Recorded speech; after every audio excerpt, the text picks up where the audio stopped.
చాలా రోజుల నుంచి ప్లాన్ చేస్తున్న ట్రిప్ మామ ఇది. ఫైనల్గా గ్యాంగ్ అంతా కలిసి నైట్ బస్ ఎక్కేసాం. కరెక్ట్గా రాత్రి 1 గంటకి అరుణాచలం చేరుకున్నాం.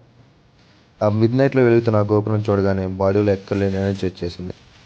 టైం చూస్తే ఎగ్జాక్ట్గా 1:25 అవుతుంది. ఇక్కడ నుంచే మన 14 కిలోమీటర్స్ గిరి ప్రదక్షిణ స్టార్ట్. మన గ్యాంగ్తో ముచ్చట్లు పెట్టుకుంటూ మధ్యలో ఆ బోర్డ్స్లో మ్యాప్స్ చూసుకుంటూ ఇంకెంత దూరం ఉందని లెక్కలేసుకుంటూ ముందుకు సాగాం. అర్ధరాత్రి అయినా సరే జనం ఎక్కడ తగ్గలేదు మామ. చుట్టూ ఆ భక్తుల శివనామస్మరణ వింటూ దారిలో నందీశ్వరుని చూసుకుంటూ నడుస్తుంటే అదొక వేరే లెవెల్ ట్రాన్స్ అంతే. కాలు లాగుతున్న ఆ ఫ్లోలో అలా నడిచేసాం.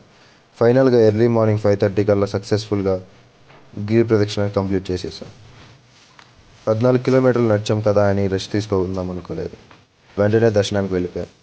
ఈసారి ఫ్రీ దర్శనం ట్రై చేద్దామని ఫిక్స్ అయ్యి పొద్దున్నే 6 గంటలకల్లా క్యూ లైన్లోకి ఎంటర్ అయిపోయాం.